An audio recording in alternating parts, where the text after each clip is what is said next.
Pozdravljeni, dober večer. Samo en kratek uvod na temo mask.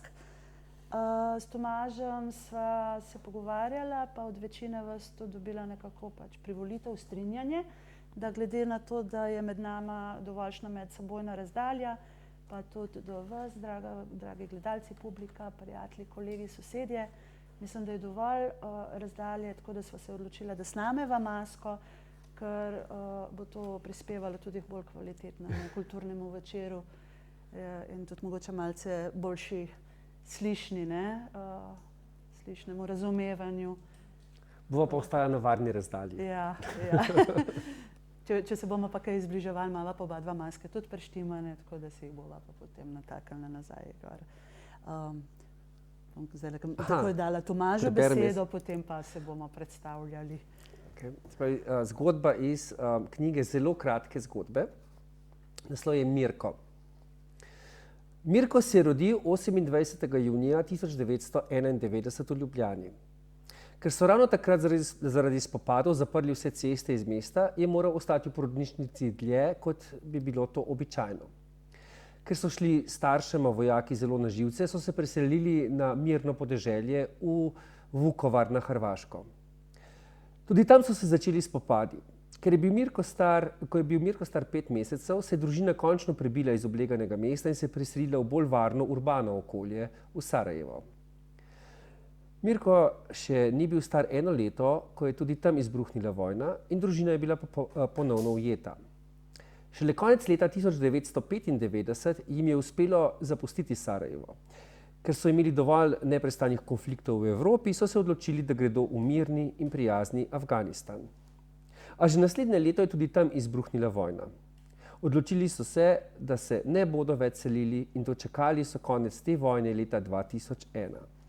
Zelo jim je odleglo.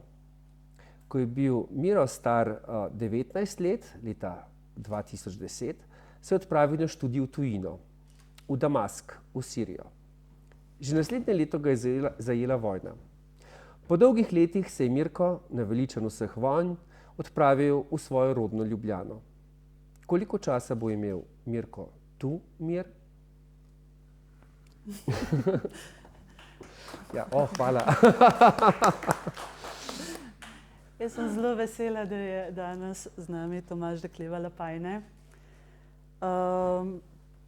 Takega človeka predstaviti v vsem njegovi širini, v njegovem ustvarjanju je praktično nemogoče. V smislu, da bi rekla, on je samo pisatelj, on je samo dramatik, on je samo dramski pedagog, on je samo klovn, on samo otrokom lajša dneve preživete v bolnišnici pri rdečih noskih, on samo piše knjige ne samo o vitaminih, je napisal knjigo tudi o vitaminih, temveč piše tudi kratke zgodbe. Ne morem ga na tak način predstaviti, ampak lahko pa povem, kdaj sva se midva spoznala, kdaj sem ga prvič srečala.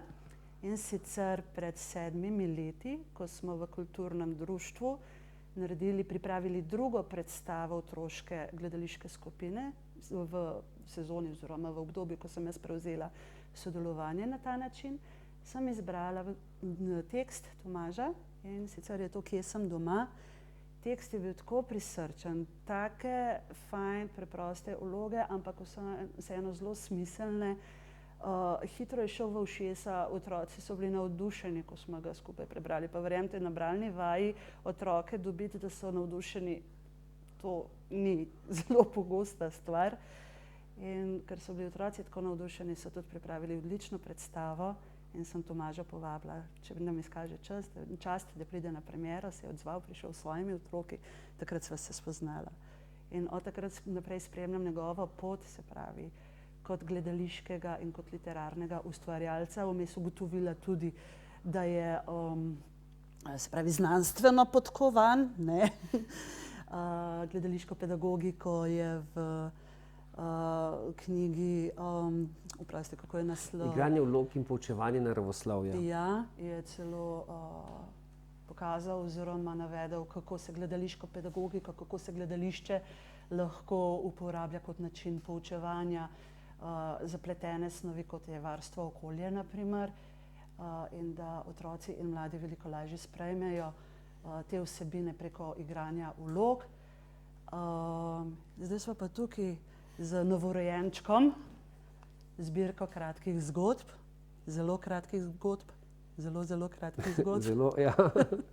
Ta je bila ena najdaljših. Ja. Ja, ta je bila celo ena najdaljših. Tako da hvala, Tomaž, no, da si se danes odzval. Jaz sem ti zdaj zelo veliko časa in besede odvzela. No. Sem se vzela malo prostora, ampak zdaj bomo pa tvoji, zdaj smo pa mi tvoja publika.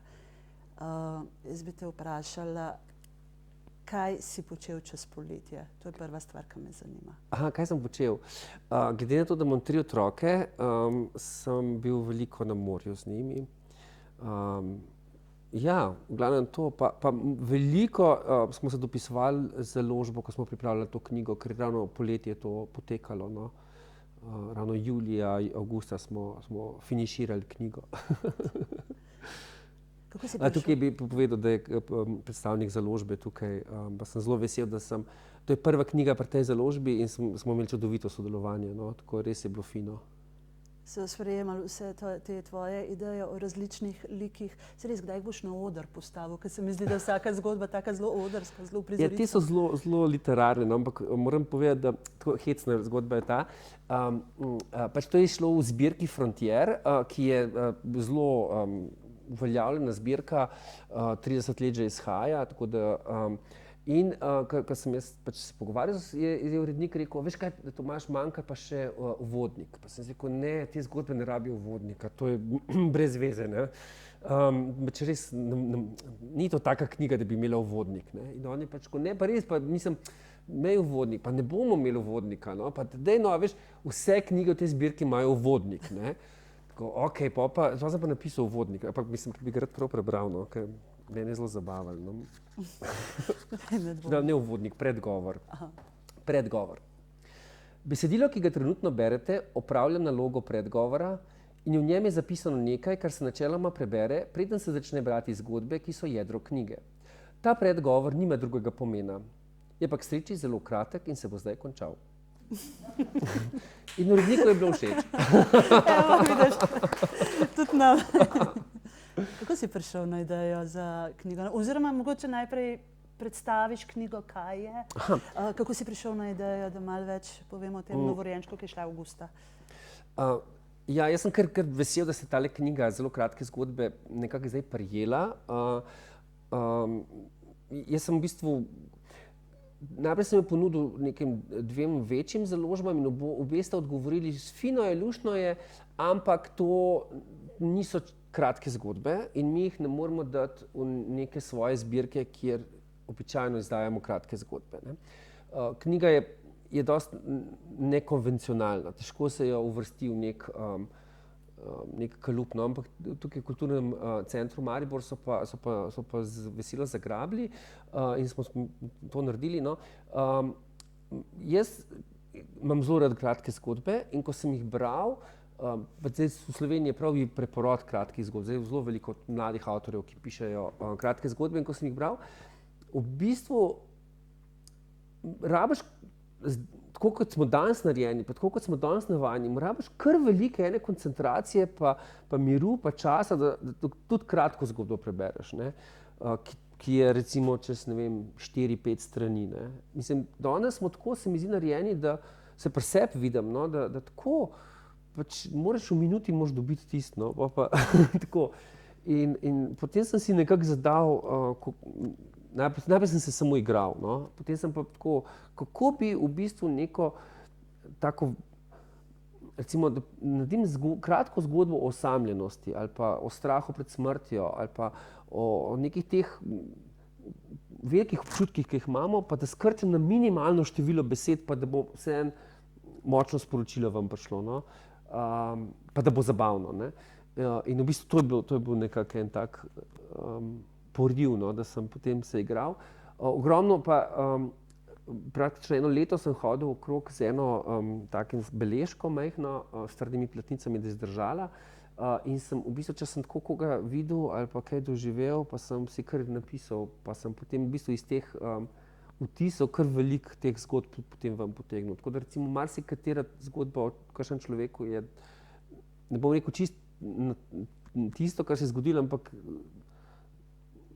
Bistvo nečesa. Je tista ena osnovno občutje, je pa, se mi zdi noter, no, ja.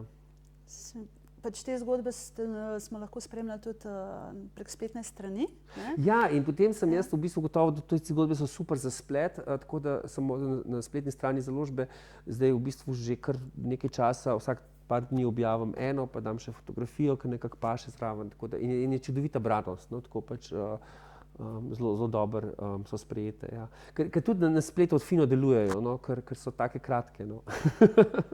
Ja, to je del tega, ker smo vsi tako instant in Ja. kakor si rekel, takoj rabimo, ne, tisto informacijo nekaj, ne. Ampak to, da je kratko, ni nujno, da ni globoko, ne. To pa je, ne. Se mi zdi, da jaz sem se vedno tudi pri teh zgodbah trudil, da ni čisto plehko, no, da je nekaj, ja. Meni se zdi to res ena taka ogromna umetnost, da je v parih besedah, da izraziš neko občutje, neko sporočilo, pa da ima začetek, da ima nek zaplet, da ima konec, da sledi vsem tudi tem nekim principom literarnega, dramskega ustvarjanja in tako naprej. In se mi zdi, no, mislim, jaz občudujem, da ste prav mojstri. A se kar preberem? Ja, Ja. bomo vprašali, Dobim bi še malo radi slišali? občutka, Vi zakaj ne, gre. verjetno, Ne. ja. Recimo, srečo. Po imenih so, ne, tako pač, tako kot ljudje, ne. Nekoč je živel Srečo, ki je zadel na loteriji 8 milijonov evrov.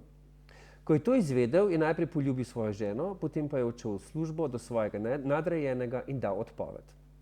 Zatem je šel v gostilno in plačal pijačo vsem, ki so ta dan prišli mimo.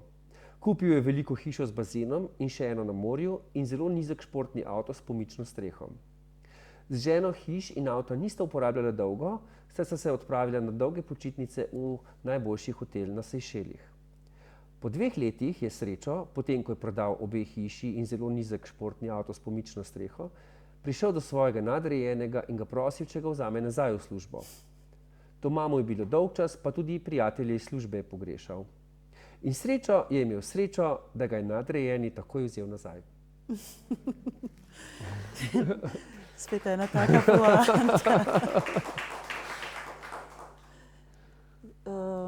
Zdaj, če se strinjaš, bi mogoče zapeljala besedo tudi na druga področja tvojega ustvarjanja, ampak mislim, da bomo pa tudi zelo veseli, če pa boš vmes začutil, da si pa želiš še knjigo vzeti v roke, pustimo tako malo flow oziroma malo prosto. Zdaj pač mene zanima tudi, predvsem rdeči nos, ki me strašno zanimajo.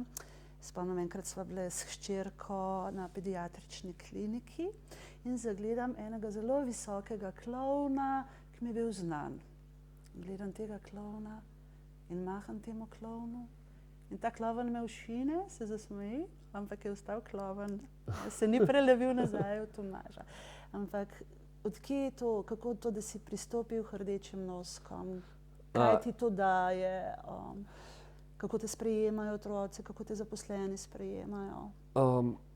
Jaz v bistvu, ko sem šel na audicijo, to je bilo 16 let nazaj, v bistvu nisem šel iz te neke človekoljubne ali pa želje pomagati ali pa tako biti pomoč nekomu, ki je v stiski, ampak me je v bistvu bolj zanimalo, kaj to kloven je.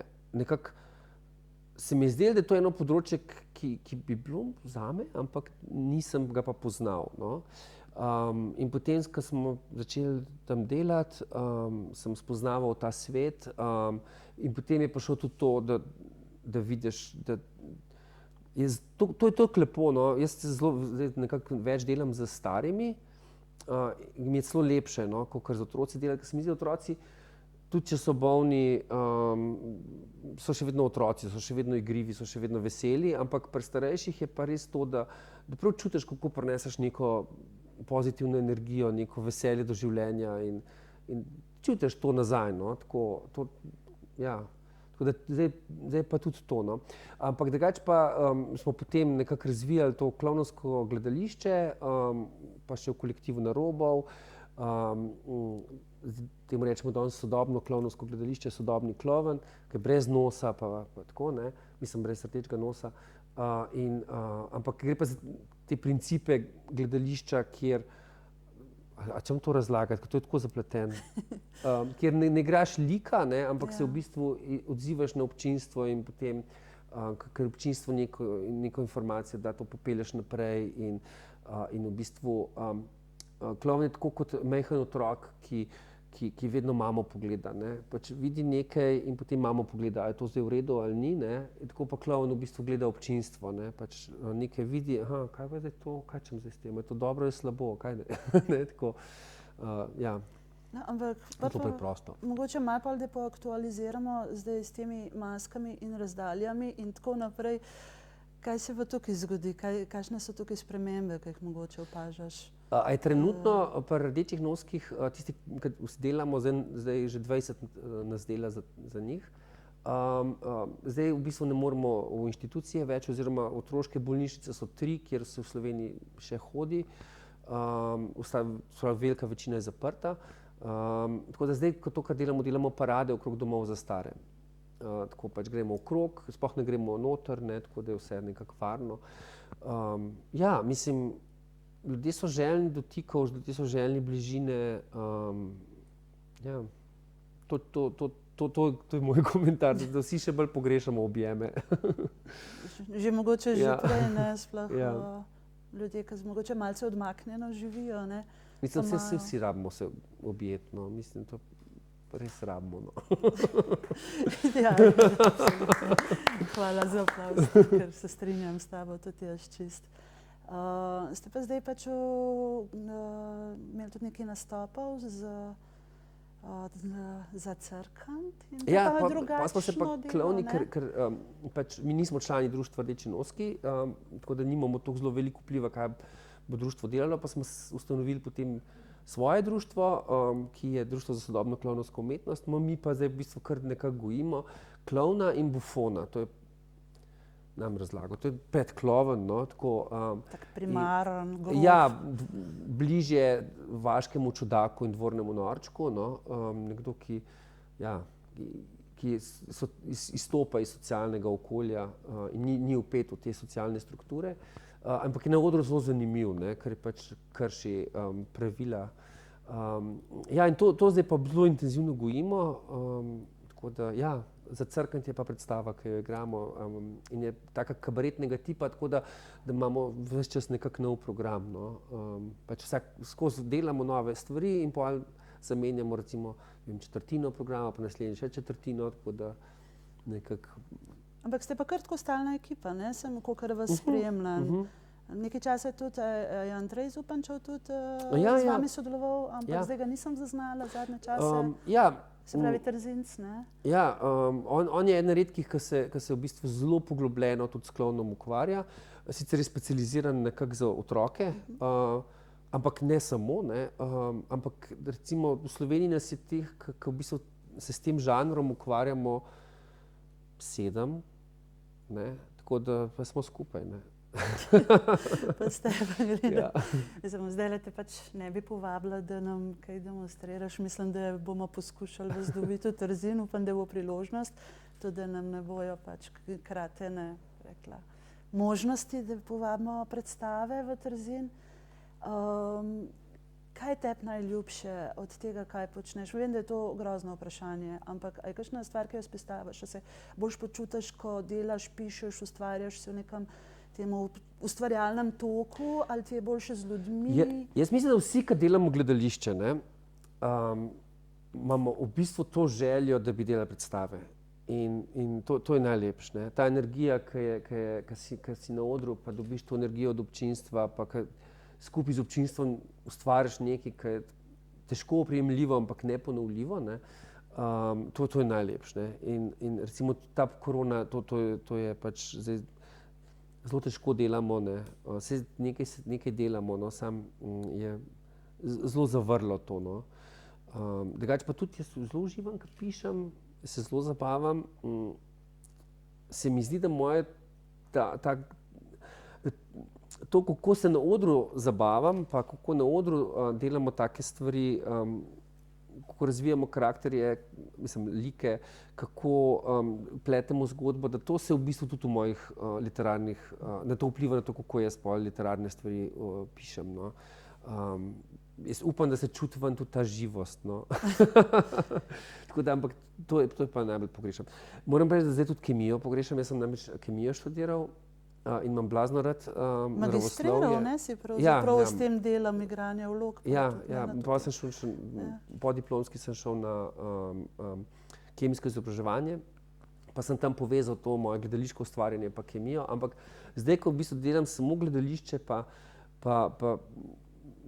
umetnost, no, v bistvu jaz moram reči, da kar pogrešam malo tega urejenega nervoslovja.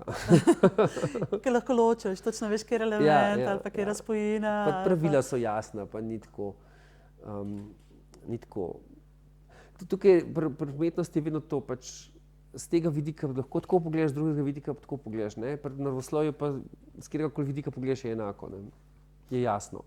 No, verjetno bojo pa kakšne prelomne točke, ko se bojo spet neke nova odkritja. Ne? Ja, no prej si omenila recimo, da veliko smo delali z povezavi gledališča pa naravoslovja ravno pri teh temah, ki se povezujejo naravoslovje pa naravoslovje. Recimo okoljske teme recimo so zelo fine, zaradi tega, ker tukaj pa recimo že je več pogledov, je več razumevanj in ravno to smo pa preko gledaliških sredstev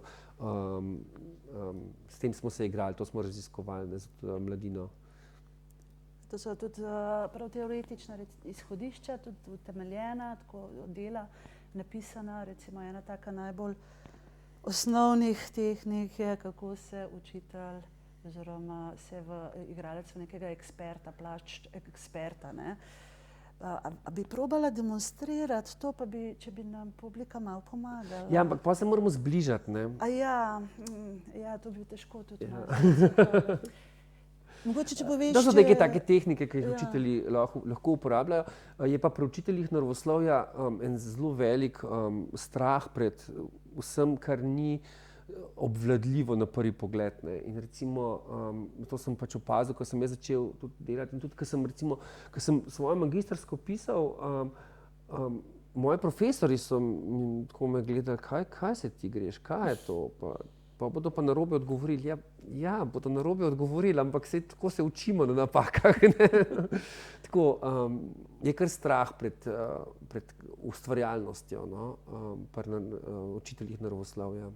Zato je, ker imajo radi urejena pravila, te resnice, po katerih se lahko ravnajo. Sem bila na nekem predavanju, sem kot intermeco, ki je predavatelj skozi podajal napačne trditve o žirafi. Aha.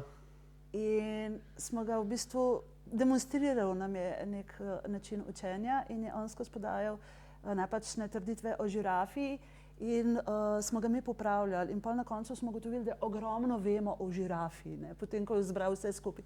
Ampak zato, ker je on sebi dal možnost, pa pokazal, da je možnost napačnih odgovorov, mogoče v nekem svetu so pa tudi pravilni, hvala Bogu, domišljija nam veliko dopušča, ampak v bistvu je s tem spodbudil pa neko sintezo znanja, ki ga imamo v sebi. Ne. In čustveno niso bili vpleteni noter, ker to je temelj v bistvu vseh gledaliških metod, ki jih mi v gledališču normalno uporabljamo, v šoli se jih pa ne, je to, da vpletemo čustva noter, ne, in da imajo učenci do stvari čustven odnos. Ne. In jaz tudi, recimo, ker sem kemik, ne, recimo, predstavljate se, kovine so fantje, ne, kovine so punce, ne. Pa domišljija dela, ne, pa imaš nek čustven odnos, pa si pa to predstavljaš lahko, ne. Kjer se privlačijo, odbijajo. Ja, in so tudi pač kovina je tudi ves, ne, pa ne kovina je tudi močna ves, ne. Kako si pa to predstavljaš, ne. Kakšna je ta ves pa tako? Ti si tudi, vem, da si imel delavnice za učitelje, da se jim pač ta orodja, ki jih lahko uporabijo pri pouku naravoslovja, podajal, predajal, predstavljal. Kakšne so bile njihove reakcije? A si ta strah tudi z njihove strani? Ker to so ljudje, ki so iskali to vrstno znanje. Ja, to so te učitelji, ki jih zanima, ki so široki, ki radi eksperimentirajo in to je zdaj, moram reči, v zadnjih recimo 5 letih se je prava revolucija naredila v pouku. Učitelji sami razvijajo, se igrajo, poskušajo različne stvari in je super. No. Mislim, zdaj se mi zdi, da je čisto drugačno, kot takrat, recimo, ko sem jaz se s tem ukvarjal, ko sem bil res tako malo, sem rinil no, nekam, ampak zdaj pa je sploh na tistih šolah, kjer so ravnatelji temu naklonjeni, da se včasih v razredih tudi kriči, pa da vsi divjajo okrog, pa da je to v redu. Kar je v bistvu tako zelo močen element tega. Ne. Sem eno naravoslovno delavnico na temo okolja, zgledovala sem se po tebi, oziroma sem brala tvojo knjigo in sem rekla, čakaj, če bi jaz tudi poskusila to in sem tukaj pri nas v osnovni šoli izvedla. Ne.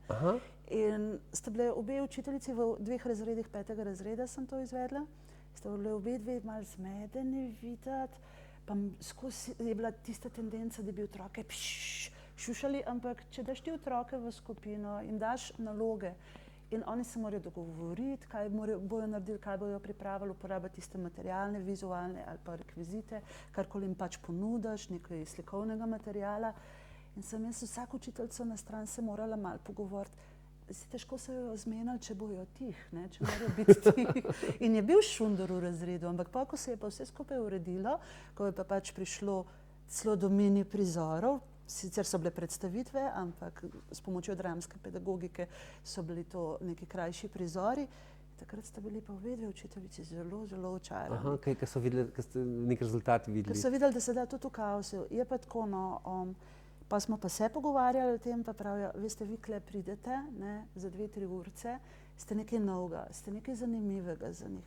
Mi smo z njimi, 5. razred je še razredni pouk, mi smo z njimi 5-6 ur, otroci so nasiti, priznajo učiteljice, včasih so tudi one site otrok, ampak to je normalno, saj smo vsi ljudje. In mislim, da to jemljajo kot neka zelo dobrodošlo popestritev, hkrati so pa tudi zelo obremenjene z nekim administrativnim delom in je težko, da bi tudi same skozi iskale nova orodja. No. Tako da jaz mislim, da bi mogoče veljalo, če bi par ravnateljev tudi malo poklical, pa se ponudil, da mali obiščeš te šole. No.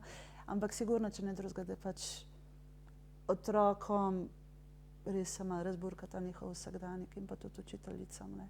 Za oboje je dobrodošlo. Pa še en problem je, ki je zelo hecen, da recimo, če je taka zabavna ura, ko oni ustvarjajo, ko oni sami razvijajo stvari in se pri tem zabavajo in je luštno in tako, da sami učenci imajo včasih občutek, saj se nismo nič naučili.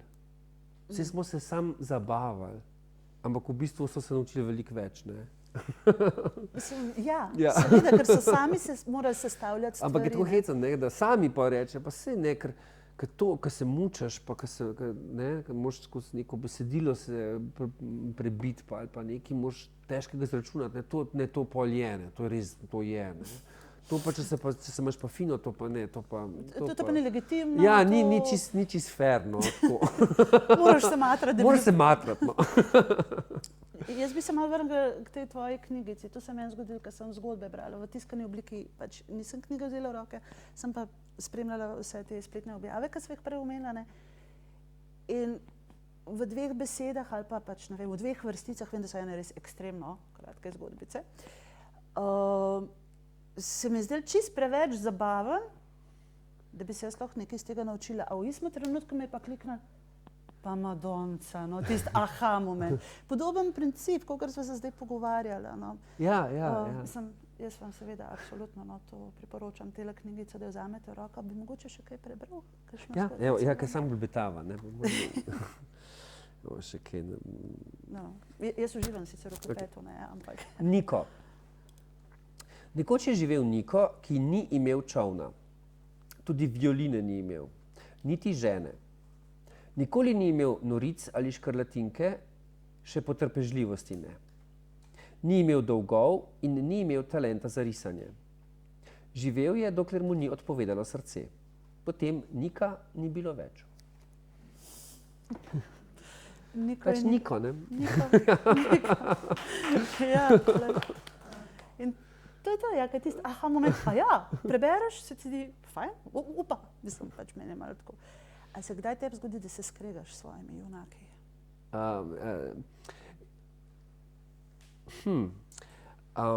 Zdaj, mi da oba piševa dramatiko In veš ta občutek, ko v bistvu pri dramatiki vedno v bistvu iščeš konflikt, ne? Vedno mora biti neko dramsko dogajanje, kjer imaš različne like,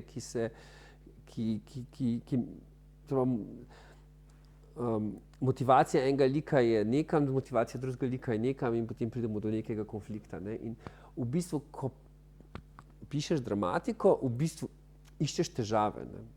Iščeš, kje bodo težave in potem, ne, recimo, če nek lik, recimo, da imaš recimo, da je v neki zgodbi nek lik, ki je blazno možat in močen in podira drevesa in seka drva in je močen, ne, seveda ga moraš v naslednjem prizoru dati na kleklarski tečaj, ne. Tako, iščeš, kje bo imel težave, ne. Ja, to je ta zabava. Tako da v tem smislu konflikt, ne, pač ja, ampak to v bistvu to mi delamo, ne, da s temi liki, ne, ker potem je to zanimivo, potem je to zabavno, ne. Kaj pa s kakšnim, recimo tukaj, pa nimaš tega principa v tej knjigi, a je kakšen pač lik, osreden lik, tako, da si čutil izrazito naklonjenost ali pa izrazito antipatijo, pa da si mu rekel, veš kaj stari, zdaj pa tripice cenzura. Ampak ne bom povedal, katere, ne, seveda, da ne, ampak veliko teh zgodb je od ljudi, ki me obkrožajo, ne. Seveda ne čisto zaradi tega, ker sem pač eno lastnost izpostavil, ampak ja, absolutno zelo, pa noter je par ljudi, ki jih zelo ne maram, pa ki so bili mi zelo zoprni, pa ki so mi težave delali v življenju. In noter so ljudje, ki so mi bili zabavni recimo ena noter zgodba je, to je bila ena zgodba, ki lektorica pregledovala in je rekla, Tomaž, ta pa ni v redu, ne. Pa sem rekel, pa ne, pa ta je ful dobra, veš, to je ta feeling, veš, teh blebetačev, kar neki. Pa rekel, ne. In pa sem rekel, dej, veš kaj, to sem jaz poznal enega človeka, v Bosni smo bili z družino, tako na potovanju in smo bili v enem jezeru. In je pač v kempu in je prišel lastnik tega kempa in je bil tak hecen in je rekel, moški, pa danes zvečer pridite, bomo vino pili, ne. In pol tako, zakaj moški, ne? Mislim, zakaj samo moški, ne? Ampak potem smo rekli, ne, dajmo za foro, pa pojmo samo moški, ne. Tako, najprej smo mislili, da bomo to, ne, ignorirali. Potem smo pa šli in potem je on nam natočil vino in potem začel nekako na en tak zelo hecen način, po zblaznih ovinkih je hotel nekako on, da bi mi njegov kemp promovirali v Sloveniji, pa da bi več turistov prihajali, ker tam je res lepo, no, ampak tako je bil smešen v tem, ne, tako da recimo ena zgodba je čist on, no, in pa recimo sem lektorici rekel, veš kaj, dej ber tako malo z bosanskim naglasom, tako, veš, kot da je to nekdo, ki v bistvu njegov materni jezik je bosanščina, ne, in pa je rekel, ja, zdaj pa štekam, ne, tako da to je bil en tak, v knjigi, kdaj nisem čisto vedel, a se bo na ta prav način bral, no, a bo bralec dobil to, kar sem jaz hotel, no. Ja, ker so zelo specifične, ne, situacije, tudi izbira besed, že pri Nikotu ste videli, ne, kako se je poigral z besedami, ali pa recimo te, ne vem, ponavljanja, ki jih kar pogosto se mi zdi izbereš, ampak se mi zdi, da to še toliko bolj podpre to jedrnatost zgodbe in ja, verjamem, ne, da te pa malo. Tako da noter je kar nekaj teh ljudi, ki pač, lastnosti teh ljudi. Ampak jaz bi pa rada slišala zgodbo. Ja, kakšno? A zdaj je to bosansko ali kakšno drugo? Ja, pa da jo prebereš, kako bi rada, da jo mi slišimo. Zdaj ne vem, kako mu je pa ime. Hamo, nekaj takega. Hamo. Ja, dolga je, ampak res kar dolga, ker je blebetanje, veliko blebetanje. Bom raje še nakrajšal, no. Aha, okej. Ker ta je Da ne bo blebetanje. bosanskega pol na glas. Ne, pa tako je, mislim, blebetavska je, no, mislim. Aha, prav. Kaj sem... Ema. Nekoč je živela Ema, ki ni bila tajnica, bila je poslovna sekretarka.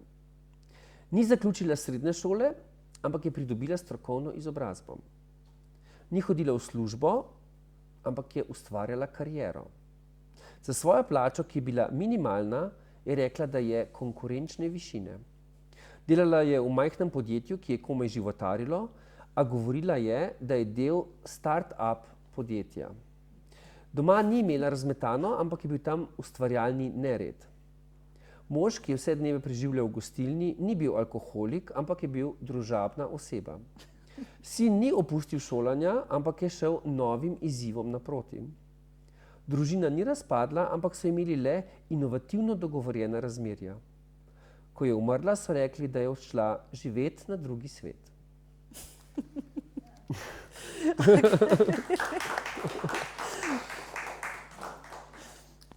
To je tudi še ena taka, neka zelo dober srž, že samo izbiro besed.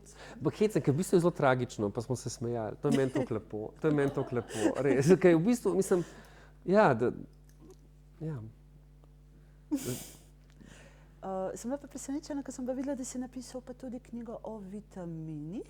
Te pa nisem uspela nič videti. Ja, ravno kar je šla, knjiga o vitaminih, namreč v bistvu je bilo tako, da sem jaz za revijo Geja, to je za mlade, sem pisal tako, da se v vsaki reviji je bil en članek o vitaminih in potem se mi zdi tako, ker zdaj revija je šla, pač, ne, ampak to je pa kar luštno za brati, ne.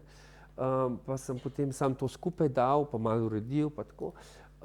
Osnova je pa ta moja naravoslovna jeza in srd in groza nad tem, ko dobivam, mislim, ko pridejo do mene te reklame o nekih čudežnih vitaminih, o čudežni hrani, kako je pa ful dobro to jesti, ker ima ta vitamin, pa kako je to, ne vem, koralni kalcij, pa ne vem kaj vse, mislim, tako res, in v bistvu se mi je zdelo, da tako bi bilo, da je fajn ta dejstva, ki jih pa vemo, ki so pa pač dokazana, da jih pa se jih da skupaj, pa da se vidi, kaj s temi vitamini, pa kdaj jih res rabimo, pa kdaj je to pač samo nesmiselna reklama. Namreč recimo vitaminskih dodatkov se zdaj blazno veliko prodaja in vsako leto narašča prodaja in to je čisti nesmisel, no. To je pač treba vedeti, kdaj res rabiš kakšen vitamin, ne, drugače pa je to pač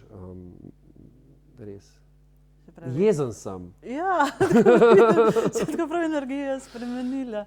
Kdaj pa je šla ta knjiga? Zdaj, septembra.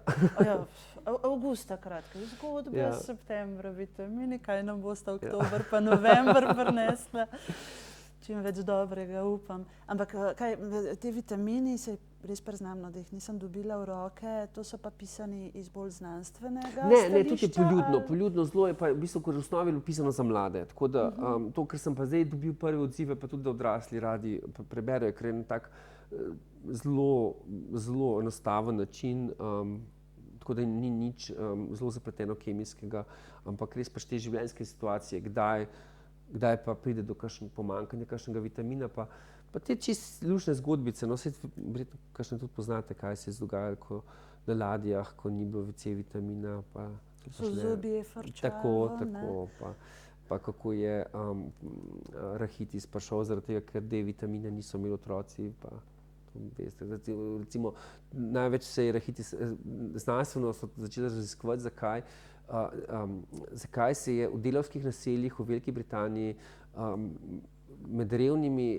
otroci blazno več rahitisa kot drugod, in so ugotovili, da je to zato, ker živijo v zelo strnjenih hišah, da imajo visoke zidove in da ti otroci so pač noter ali na tem dvorišču, kamor sonce ne sije. D-vitamin pa dobimo sončno svetlobo in enostavno samo pomanjkanje sonca, ne, in to se pojavlja samo v tistih delavskih naseljih, kjer pač ni bilo toliko sonca, ne. In recimo so potem ugotovili, da je sonce nujno potrebno za tvorbo D-vitamina. Da so potem lahko kosti močne in otroci in odrasli. Ampak to je pa spet tema za tvoj lik profesorja, ne? Si nameraval kakšno predstavo na to temo za mlajše narediti?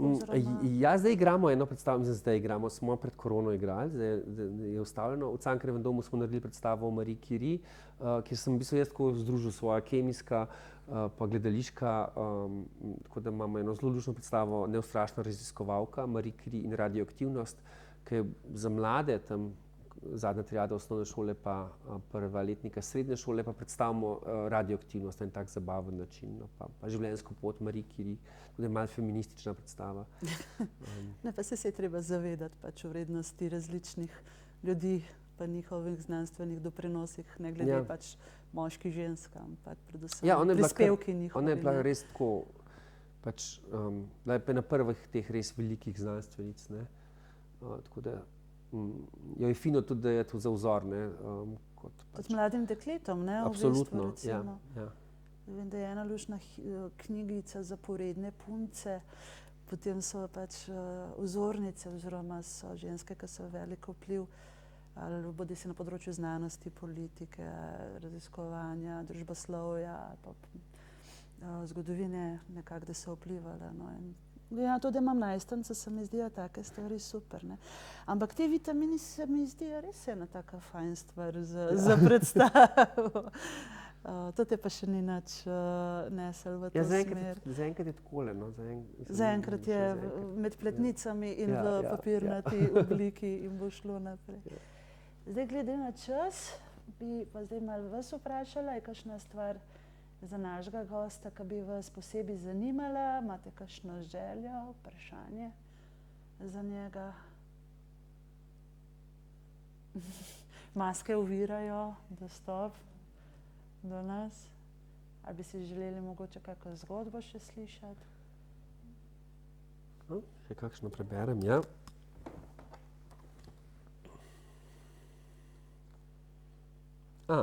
Tagalog.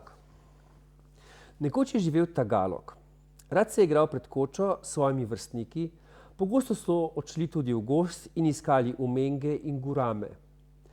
Nekoč jih je v gozdu napadel Birino in Tagalog je hitro izvlekel kehote in pokazal Biringu Gugeruk. Birino je skočil čez Butambot, kot pravijo v Potami, in Gzedet je prijel Tagaloga tako, da so Sugabo nadaljevali v Dufege. Ndura in Grudabet so kojene v Burano. Res je bil lep Hagara, eden najlepših, kar jih je bilo v Ciduheju. Pa še Gugatov ni manjkalo.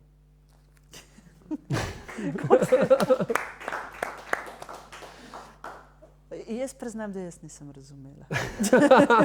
Ampak si ustvarila sliko. A si imela eno sliko, kaj se je dogajalo? Predmete, like oziroma ljudi, osebe, dogajanje, ampak ljudje smo toliko vezani na jezik, ne, da včasih pa svojo domišljijo zapremo. Tukaj pa tudi telo pa gib veliko pomenta. Ampak recimo to je v bistvu bil praktično džibriš, ki si ga ti samotar, ali to izhaja iz kakšnega konkretnega jezika? Tagalog je takšen filipinski jezik, ampak ne, to je pač nek nesmisli so to. To, kar si zdaj skup spravil, ni da bi recimo najprej napisal pa prevode za konkretne besede. Ne, to je izmišljeno, Džibriš je izmišljen jezik, ki se ga uporablja v gledališču. Recimo eno tako krasno orodje, ko želiš, da igralci bolj razumejo neko dogajanje ali pa mogoče svoj lik, pa se ne obešajo toliko. Na pomen besed, ampak morajo z drugimi sredstvi izraziti to. Zelo uporabno. In je božjega dvrt, že tam van tanka. Kaj vzi lampaka? Še tango lampa. Recimo. To so tudi recimo v improtu, v improvizacijah so to take zabavne scene, lahko imaš recimo ekspert džibriš, publika mu določi, zakaj je ekspert, ponovadi se neka tako odštekano stvar izbere, kot ne vem, mislim, da enkrat smo imeli z otroki, smo imeli za lovljenje črvov z mrežo za metulje ali nekaj takega. In potem imaš nekoga, ki je v vlogi voditelja, recimo jaz, imaš eksperta, ki prihaja iz neke eksotične, seveda izmišljene dežele, se pravi ne Španija, Francija, ne, ampak ne vem, mogoče lahko kakšen planet si izmisliš, vesolje, to publika daje predloge in potem imaš prevajalca med njima in so to pa res taki smešni. Otroci zelo zabavajo pri tem, ko imajo to svobodo, da si izmišljujejo in dajo kakršnakoli čustva zraven. In najboljše je, da recimo, ne vem, meni osebno so najbolj všeč momenti, ko se ekspert džibriš, govori pa ure, potem reče prevajalec, tako je, strinjam se. kako, kaj je povedal, kaj hoče, če je še tako zelo izrazen tudi v svojem gibu in svojem telesu in z glasom in vse pa še toliko bolj. Zdaj, ko sem glih pri improvizaciji, bi mogoče jaz še nekaj zanimivega o tej knjigi komedije napovedal. Prosti, to sem imela v planu, pa sem... Si imela v planu, vse sem vedel, sem čutil, veš. Ker jo imam doma, veš, to. Z Vidom Sodnikom sva naredila en tak duet, da sva skupaj naredila Instančo in sva delala celovečerne predstave, s tem, da sva vso zgodbo, vse like, vse improvizirala pred občinstvom. Potem se nama je še Miša Mahnič pridružila. No in enkrat smo dobili povabilo od Trubarjeve hiše literature, da bi naredili nekaj v povezavi z gledališčem pa literaturo in smo povedali, kaj bomo naredili, zdaj bomo imeli najino predstavo naredila, pa jo bova snemala, pa jo bova pretipkala, pa bova vprašala publiko, a je to literatura. Ne? A je to sploh je literatura. Ne? Malo igranja. No in to sva naredila, potem sva prosila gledalce, da dajo svoj mail naslov in potem sva posnetek pretipkala, poslala po mailu in so bili čudoviti odzivi. In sva medova ugotovila, ja, to je pa res, to je pa kar dobro, ne. In potem sva te predstave snemala od takrat naprej in potem še, ker se je Miša Mahnič priključila še nas tri in smo potem, jaz sem doma to pretipkaval in sem v bistvu dramski tekst naredil, potem sem se z dramaturginjo dobil in sva z dramaturginjo potem to sčistila, pa sva veliko ven pometali, ja. Predvsem tam, ker so se kakšne teme ponavljale, pa to sva ven pometala, ampak tako drugače pa sva potem in so nastali čisto solidna dramska besedila in kar se potem so išla v knjigi in potem, kar je bilo najbolj zanimivo je, da smo dobivali klice od skupin, ki so potem to uprizarjale. Ne? Tako je bila najprej predstava, ki je potem tekst, potem spet nova predstava iz tega, ne, tako je bilo lušno. Ja. Čez kontraprecit, ne, da bi sedel pa pisal, pa potem, da nekdo to uprizori, ampak iz improvizacije, ne. Ja. Koliko časa si se ukvarjal oziroma se ukvarjal z improvizacijo? Začel sem pri dobrih 20 letih, tako da skoraj 30 let. In improvizacija se mi zdi, pa spremlja vsem tvojem delu. Ja, definitivno. Kaj so tisti najmočnejši elementi oziroma najmočnejša stvar, ki jo dobiš iz improvizacije? Kaj ti je dala? Jaz mislim, da je pisanje pa improvizacija zelo povezano in zelo podobni principi so. Ta odziv občinstva, ta komunikacija in zato je meni tudi doma v bistvu težko, dostikrat, ko pišem, rabim ta odziv, ne, rabim, da nekdo to da nazaj. To mi je v bistvu pri pisanju tudi najtežje, no. Ker pa nekaj napišem, da se mi zdi, a je to sploh kaj, pa rabim pustiti, pa pol čez 3 mesece prebrati, a ja, pa ne, vse je v redu, no. Ker noben mi ne reče takoj, ja, mislim, noben se ne zasmeje, no. Ni tega odziva, ki bi si ga mogoče želel. To je to gledališče nekaj lepega, no, ko imamo ko skupaj delamo, ko se odzivamo, to imam rad to, ja. Fino je, ne, če začutiš tudi publiko pa njihovo energijo, ne. Sem pa opazila, da recimo v gledališču ljudje zadržujejo svoje odzive radi. Pa bi se radi zahihitali, pa se ne zahihitajo. Ali pa, koliko ste bili vi danes super, ko ste že tako avtomatično nek odziv recimo po tej prvi zgodbi dali, ne.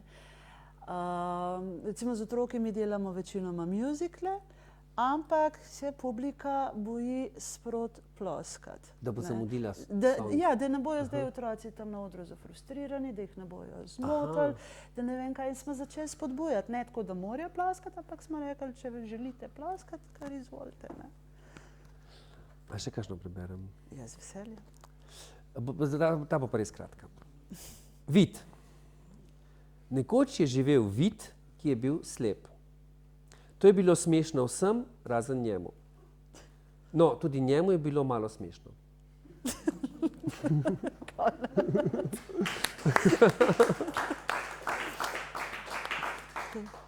To je pa, moj sin je vid, ne. In ko so ženo dala to ime, vid, ne, so zbrala in pol, mislim, ona je bila takrat na koncu nosečnosti in tako in mene prešine, kaj pa če bo slep, to bo pa res narobe, ne. Mislim, ne more biti vid, če bo slep, ne. Se pa ne bo slep, no. In Ni. Še. Jaz, če bo preveč tako z računalnikom, se vidi slabše. Ne. Ampak jaz imam pa še eno tehnično vprašanje, če smem, pri teh kratkih zgodbah. Ali si to takole napisal, pa si pol metal, reduciral, da si prišel na minimalno število? Na kakšen način si se lotil tega? Se pravi, dobro, ena stvar je zagon, ideja, drive, mene pa ta tehničen vidik malo zanima. Ja, velikrat, da sem v bistvu ven metal stvari, vse, kar se mi je zdelo nepotrebno, sem ven metal. Tako da so vse tako krčile. Pa tudi precej zgodb sem dodal tudi ven, ker se mi zdi, da niso bile toliko zelo fine. V bistvu še celo ta verzija, ki sem rekel uredniku, ti kar pomeč ven tiste, ki ti niso fajn. Ne? Pa je urednik rekel, ne, meni so super. Ne? Tako da pa so v končni fazi vse ostale. Ne? Ampak tako da verjetno sem bil spet preveč kritičen. Rabim ta odziv. No? Da si ne misliš, a sem res tako dober.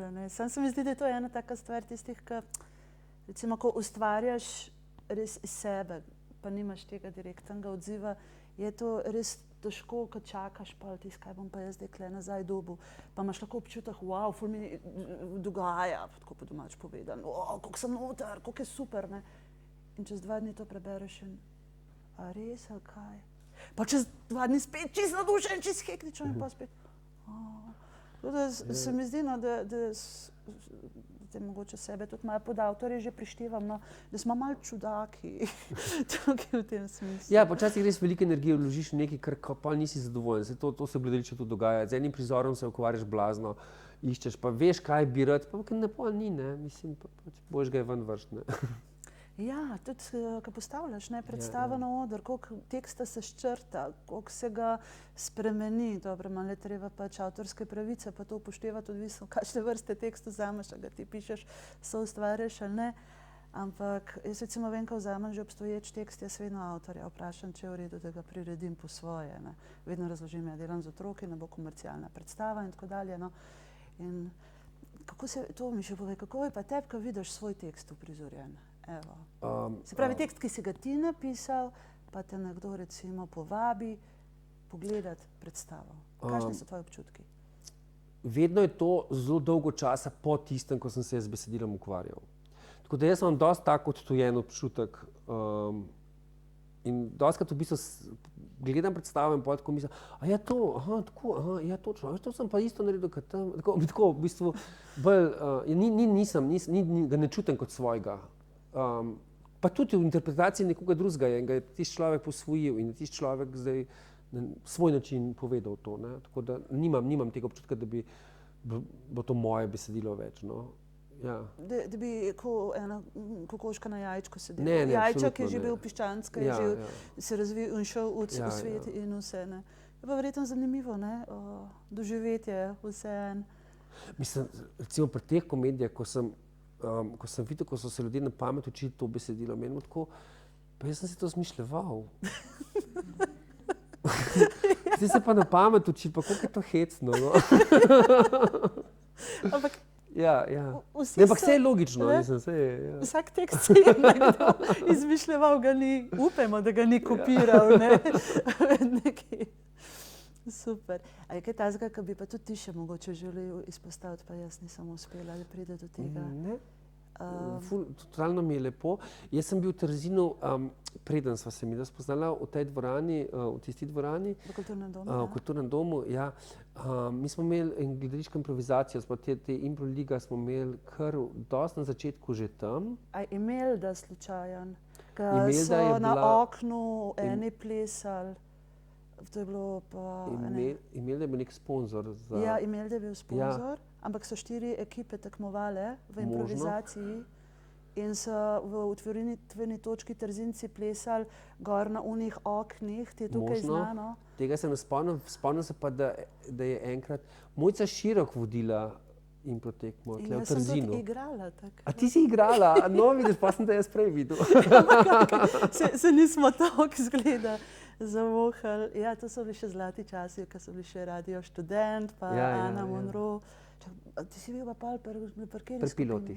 Ti si bil pri Pilotih. Je bil Miha Brajnik tudi pri Pilotih? Ne. Kje je bil pa on?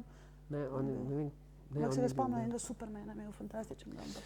Potem sem pa še z otroškimi predstavami prihajal tudi v Trzin, ko je bil otroški abonmat tukaj. Okay, tu pa priznam, da sem zgrešila, ker jaz nisem imela otroka, se pač nisem toliko angažirala v otroške predstave. Ja, no, pa jaz upam, da se res dobro počutiš, pa da se boš z veseljem še vrnil naslednjič, ko te povabimo. Ja, hvala za povabilo, res ful lepo. Pa ful hvala, ker ste prišli kljub vsem tem grozljivim stvarem, ki se dogajajo. Da ste pripravljeni tukaj z masko, strpeti in vse. Mogoče kakšen komentar še, vprašanje? Ne? Pa bi pa, boš ti povabil, da si vzame, mislim, da pogledajo knjigico, da je tam... Ja, jaz sem vabim, danes je čist nov paket, knjiga je zelo hiter, se zelo kar prijela in je nov paket odprl založnik, tako da danes imate prvi ponatis zdaj na voljo, zelo dobrodošli. S podpisom možnosti podpisov. Seveda, s osebnim posvetilom, z masko bomo to izvedli.